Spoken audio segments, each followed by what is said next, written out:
Did you know that Google personalizes many searches by city and Also Asked is the only tool to access live People Also Asked data at city level? Try for free at alsoasked.com. Tired of SEO guesswork? Quadra's AI agent goes deeper to uncover high-impact optimizations and completes hours of SEO in minutes. Get started now. I was going to say that SEO with Fat Joe is as peaceful as this, but then the birds are all having fights.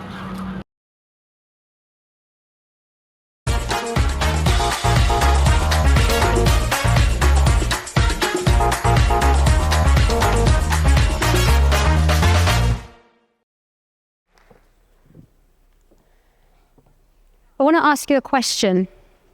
How do you feel about AI? We're in a room full of marketers, and I would assume that as soon as I said the word AI, that possibly either one of these platforms or functionality that you find in these platforms came to your minds. We are sort of conditioned to think about AI in terms of the technology and how we can use it to make our lives better. But if we're not acknowledging and thinking about how we feel about it, I want you to ask yourself honestly, have you asked your customers about how they feel about AI? As businesses embrace AI more and more into their business strategies, we need to bring our customers more into that conversation to understand not only how they feel about it, but how they feel about your brand and if they're wary about it. Because ultimately, if they are nervous and they don't trust AI, they're going to have less of a trust in your brand, and it's potentially going to be causing you more problems than solving solutions. So I'm Collette, I'm a marketing operations consultant, and I'm a generalist marketer, and I like to look at the bigger picture of things. So today, I'm coming in hot, talking about AI, SEO, and customer trust, and I want us to leave today thinking that there are positive ways we can get all three working together and not having a negative effect on your brand. It's really important for me that we start thinking about this in terms of general attitudes towards AI, and I don't know if anybody's really researched it.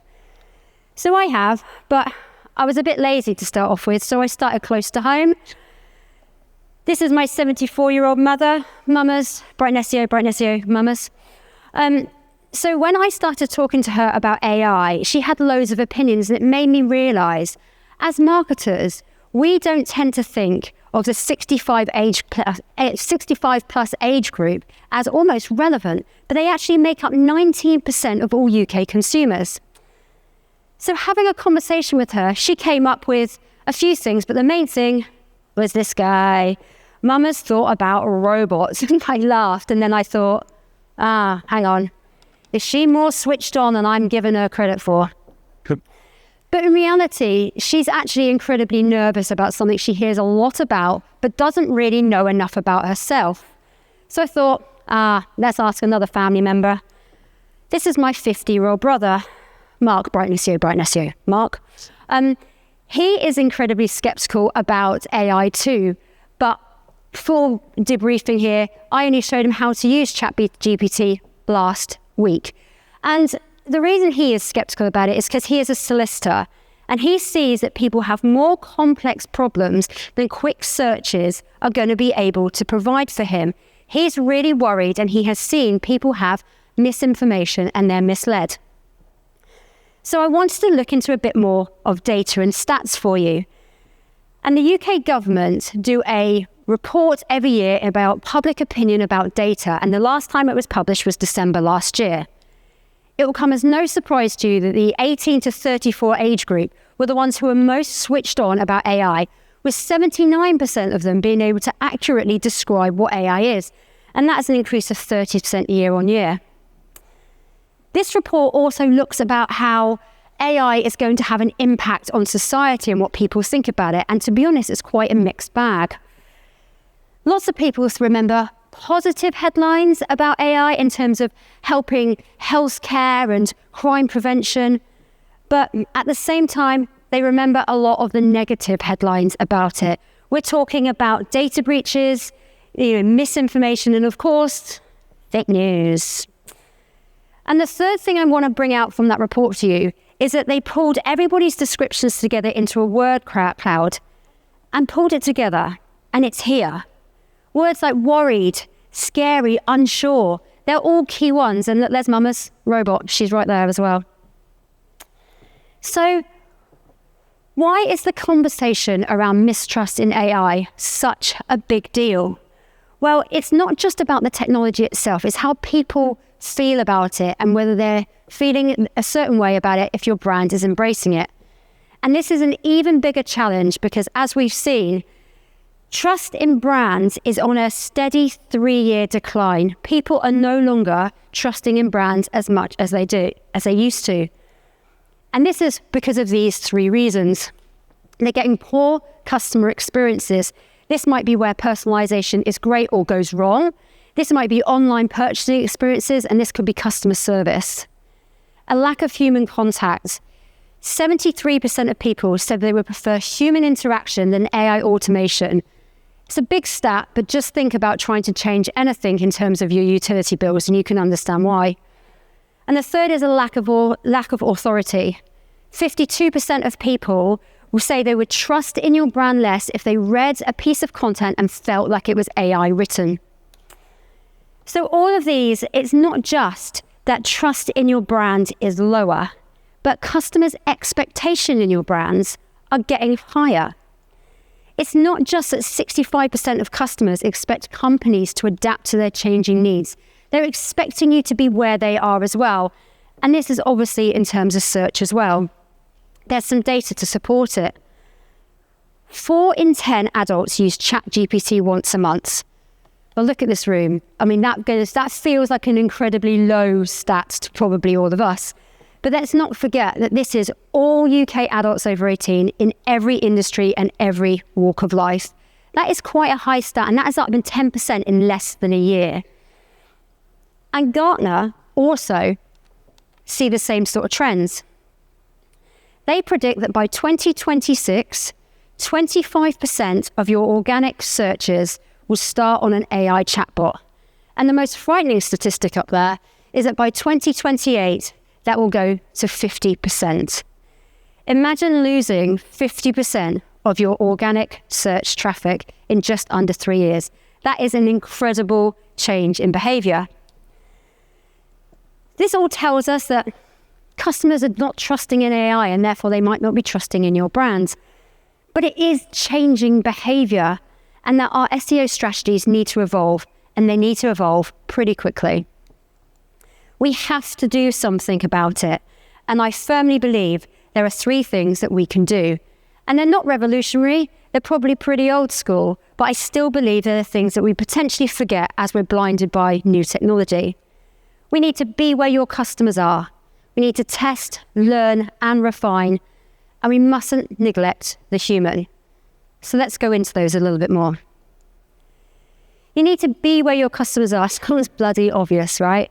But the reality of it is being where your customers are means you need to know where they are in the first place. Customer journey mapping has never been more important than it is today. We all think, well, we probably don't all think, but some people and some businesses still think of a funnel where you're pushing people in the top and they're falling out of the bottom.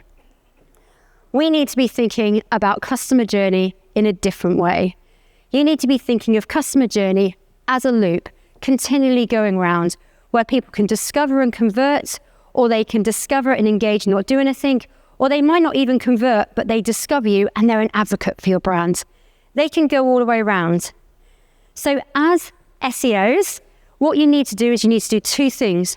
You need to make sure you have content and you make sure you're reaching people at every stage of that customer journey, and you need to be exactly where they are. And that doesn't necessarily always mean, as we've seen on traditional search engines. There is a brand that's doing it really well. TripAdvisor, hopefully TripAdvisor, if they're in or not, come and talk to me afterwards. But TripAdvisor are embracing AI as part of their everyday, today life and their processes. On their website, they have an AI-generated trip planner. Use it, it's bloody fantastic. But what they also do is they announced in January that they're doing a partnership with Perplexity, which is really interesting. But I'm not going to talk about that, I'm going to talk to you about a radio ad. Don't leave, bear with me. When I was in my office and I was working away and I heard the radio ad, it spoke to me because it said, search on ChatGPT, book on TripAdvisor. It was simple, it was powerful, it was effective. This is a brand that's not only embracing AI as part of its everyday, day-to-day life, it's actively encouraging its customers to interact with it, to use it, and to engage with their brand in a very new way. And they've done a lot of testing and a lot of reviewing with a lot of different things to do with AI. So they're really on the top of their game. It's really easy to kind of go, you've got to be where your customers are. But we're all so siloed and also head down quite a lot of the time. So I'm going to give you an exercise for you to do when you leave. I want you to research something that you have absolutely zero interest in. I want you to take 5 minutes and just go for it. If you can't think of one to use, you can use one of my 3. The first is I know nothing and I don't like cricket. I got bored searching for that image. The second is plan a long weekend with 2 or 3 of your most awkward friends. And the third, and this will speak to a certain age demographic in here, so I apologise if you feel seen, but research what bulbs you have to plant in your garden to get flowers all year round. The reason I'm asking you to do that is I want you to make a note of what you do. How do you search? How do you find this stuff? What channels do you go to? Because then I want you to apply it to your brand. As you are reviewing your marketing touchpoints, you're going to be looking at it in the same way that your customers potentially will be looking at it for the first time of discovering you, or even as they know you already. They're going to be seeing where you are, what you look at, what's making you so irritated that it's going to throw your phone or your laptop out the window. What it's really clearly going to be able to do is it's going to show you where there are gaps and opportunities. And I'm not just talking about in your content. I'm talking about in your processes, in the information. There might be technology that's not working that's causing friction and barriers to your customers. These are just as important for you guys to fix and look at as everything else. And the third thing about this is building fixes into your processes. It's really easy to get really blinded by AI and going, oh yeah, do you know what, there's this breaking information, let's just put a platform in here and you've got to do it considered and you've got to do it testing and learning and talking to your customer as well. Which leads us on to the next one, which is testing, learning and refining. As much as we all probably love it and use it quite a lot, AI isn't always perfect and it can make mistakes and it can get things wrong. Air Canada put a chatbot on its website. And this chatbot was using the website to give out information to its end customers. And somebody went on and was asking about the bereavement policy that it had. This chatbot not only gave the wrong information, but detailed a discount and a policy that wasn't even in existence. Although this didn't result in a huge financial problem for Air Canada, what it did do, it had international headlines, it had a hefty lawsuit, and it resulted in a change in legislation because now it says that if you are using any sort of AI in any of your digital real estate, that you are liable for the information that it spits out. Because Air Canada were trying to say, our chatbot had a mind of its own. And it's not just your internal platforms that you need to think about. We've seen that people are using AI chatbots like ChatGPT and potentially Perplexity more and more. But I don't think businesses are really acknowledging that they don't know how they're being used. They're not working in the same way that Google does, but people are expecting it. Now, this is something from Friday. This is the last cut-off dates for these 3 platforms of learning. They learn on past information. And knowing that ChatGPT last updated its learning model in June last year is a little bit frightening, really, especially as a lot of customers are probably not paying for the platforms. They're still using the freebie versions. But all is not lost. We need to look about how we optimize it moving forward so that actually when it is updated, we can get on there. So top tips is focusing all around conversational content. Think about you're having a conversation with your customers. They're asking you a question, you're answering it. You need to make sure there is that kind of content on your website, on your social channels, and everywhere. The second is obviously making sure your content is relevant and correct. Don't be the next Air Canada. And the third is about building your brands. These large language models love knowing that something is authentic and really good. Everything to do with your brand needs to be on point. And we're not just talking website, we're talking all channels. Now, I did say that I am a generalist, and I'm by no means the expert in this. So I'm going to point you to somebody who is. This is Crystal Carter. She is the head of SEO communications at Wix. She has done an incredible amount of research on brand visibility in LLMs, and she can go into this in so much more detail than me. So absolutely get onto that QR code and go to her latest blog on the Wix website. So the third things that I think that we really need to be looking at and embracing more is don't neglect the humans. Now, what do I mean? What do I mean by that? I mean that it is 2025 and it is still okay to talk to your customers.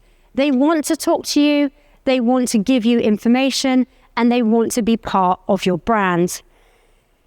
The best way to involve your customers in the conversations and to help build this as part of your strategies to make sure you're talking to their wants and their needs, their changing behaviors, and the things that they need at every stage of their customer journey are these.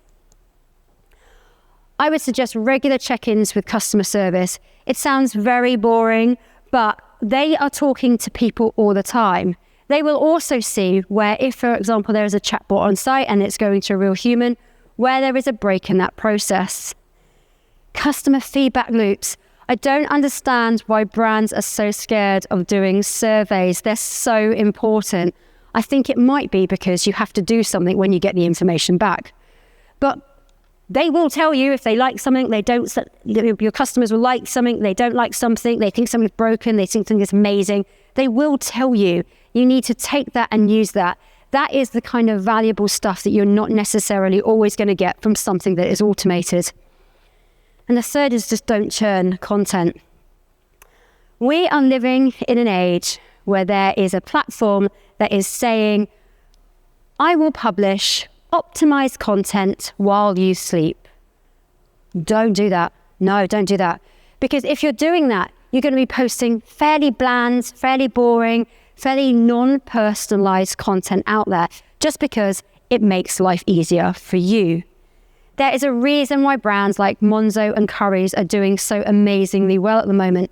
They have their own brand voice, they're consistent in it, and they know their customers.